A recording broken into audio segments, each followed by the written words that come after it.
What's up, everyone? This is Tom giving you my top 5 pro wrestlers of the week, and what a great week we had. We had an AEW 1-year anniversary show. We had a draft, which was, and then also NXT gave us some really cool stuff as well, so let's get right into it. Wow. The Spanish announce table.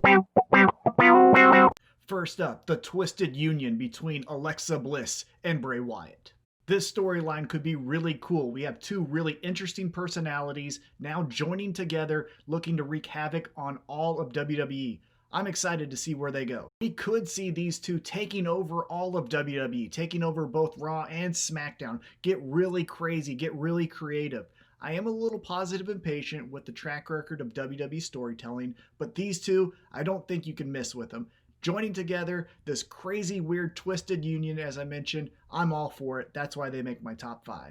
Next up, we have the AEW Heavyweight Champion, Jon Moxley. The title reign from Jon Moxley has been surprisingly entertaining. I wasn't the biggest fan initially when he got the championship, but man, he has grown into this role. I really like his matches. They're physical. He's finding new and creative ways to win. What I found the most entertaining is how he mixes a little bit of comedy where you never know if he's going to overcome the obstacles. Even his promos leading into the match has a little bit of that I'm too old for this shit type of character work. But then in the matches themselves, there's a lot of violence, there's a lot of physicality, which gives credibility to the championship. So I've really enjoyed Jon Moxley's work lately.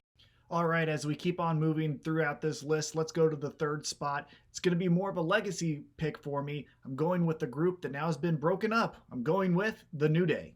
Such an emotional night for all 3 members of The New Day, and all 3 gave great promos leading into their match. My favorite part of this entire segment, though, was at the end of the match, no one turned heel. We didn't do this typical someone has to be a bad guy to break up the group. They all gave hugs, they all shared an emotional moment, and then we moved on. It was a very great, touching moment from WWE to The New Day.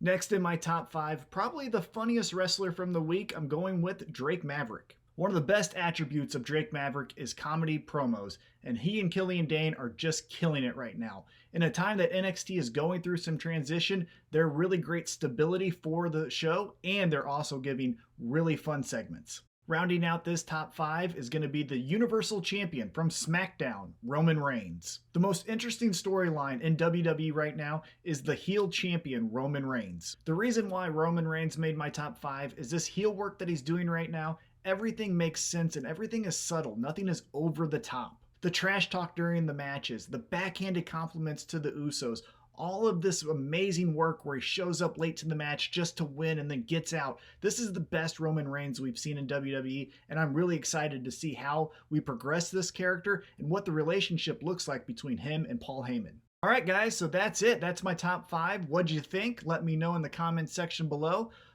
Thanks for tuning in. I don't know why I said tuning in. This isn't the 1960s radio. This is a YouTube or Facebook video, however you're viewing it. So old man me there. But disregard that comment. Again, as always, keep loving pro wrestling, and I will talk to you guys next week. Ha ha! The Spanish announce table.